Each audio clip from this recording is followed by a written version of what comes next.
यो खत्यार गाउँपालिका 7 गम्थाको रमणीय स्थल मा छौँ।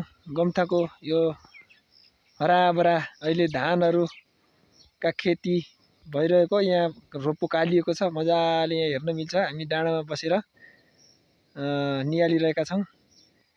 बस्दै गर्दा यहाँको अग्रज व्यक्तित्वसँग मैले केही कुराकानी यो साउन पुनी रमाइलोको बारेमा कुरा गरिरहेको छु।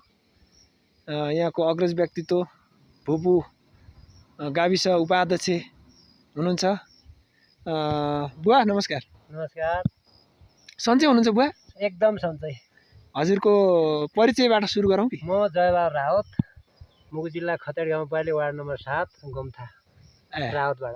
हजुर, अब साउन पनि लगभग नजिक आउँदैछ बुवा। साउन पनि त आइरहेको छ। आज अब अष्टमी भइहाल्यो। हजुर, नवमी, दशमी, एकादशी, अब पुणी पनि नजिकै छ। अब 5-7 दिन हो। हजुर, अब पुणीमा भव्य मेला लाग्छ। मैले अघिल्लो भिडियोमा पनि सोध्नु भएको थियो। हजुर, मैले सबै कुराहरू यहाँको विस्तृत अब मोटामोटी जानकारी, हजुर, मैले जाने बुझेका कुराहरू त मैले प्रस्तुत गरेँ। हजुर। अब थप कुरा केही छ भने अझै पनि अब जाने बुझेका कुरा राख्न तयार छु। अनि हजुर त पहिला एकदम राजनीतिमा सक्रिय मान्छे, अहिले पनि सक्रिय हुनुहुन्छ, समाजसेवी, जान्ने बुझ्ने मान्छे हैन। यहाँको भिलेज प्रोफाइल तयार गर्ने कुरा गर्नुभएको थियो हैन पहिलो भिडियोमा। हजुर, अघि पनि अब मैले त्यतिकै कुरा राखेँ। अझै पनि थप कुराहरू राख्न जस्तो लागेको थियो। झन्डै तपाईँले फेरि क्वेसन गर्नुभयो, अत्यन्तै खुसी लाग्यो, धन्यवाद दिन चाहन्छु। त त्यति भिलेज प्रोफाइल तयार गर्दा अब हामी आफै पुग्त थिएनौँ, आफै जान्ने थिएनौँ, हामीले सबै कुरा थाहा थिएन।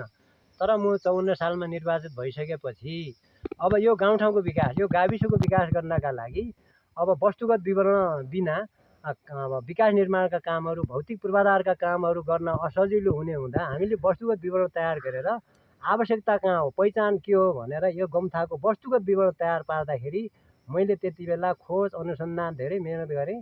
त्यसपछि गएर यहाँ मठ मन्दिरको विषयमा, गम्थाको विषयमा, लाम्ब्रुको विषयमा, समग्र गाविसको विषयमा, यहाँका अब देवी देवताको विषयमा खोज अनुसन्धान गर्दै जाँदा हजुर, हाम्रा पुराना अग्रजहरू, मैले राजकोटीबाट 1 देखि थारा 9 सम्म, साबिकको 1 देखि 9 सम्म मैले सबै अग्रज व्यक्तित्व बुढापाकाहरूसँग सोध पहिचान गरेँ।